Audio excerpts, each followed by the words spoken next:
শাড়ি সংবাদ, শাড়ি সংবাদ, শাড়ি সংবাদ। শাড়ি সংবাদ? তা কি সংবাদ শুনি? আমাদের এ অঞ্চলের মানুষদের জন্য এক দুর্দান্ত সংবাদ রয়েছে শাড়ি হাউসের পক্ষ থেকে। শাড়ি হাউস মানে আমাদের চাঁদরা চাপাশোলের শাড়ি হাউস? আজ্ঞে হ্যাঁ, আমাদের পরিচিত প্রতিষ্ঠান শাড়ি হাউস এখন নিয়ে এলো সর্বভারতীয় শাড়ির বিপুল স্টক, যেখানে পাওয়া যাবে ভারতবর্ষের বিভিন্ন শহরগুলির বিখ্যাত সব শাড়ির অফুরন্ত সম্ভার, যা দেখে চোখ জুড়িয়ে যাবে সববার। আরে বাহ, এ তো সত্যি দারুণ সংবাদ।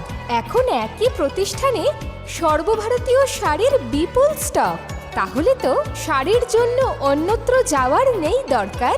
চাপাশোল শাড়ি হাউসের জুড়ি মেলা ভার। শাড়ি হাউসে শুধু শাড়ি নয়, সাথে থাকছে শাড়ির সঙ্গে মানানসই সব ধরনের ব্লাউজ, দারুণ দারুণ কুর্তির বিপুল স্টক, সেই সাথে নাইটি এবং অন্যান্য যাবতীয় বস্ত্র। এক কথায় একই প্রতিষ্ঠানে সব ধরনের বস্ত্রের অফুরন্ত স্টক মানেই শাড়ি হাউস।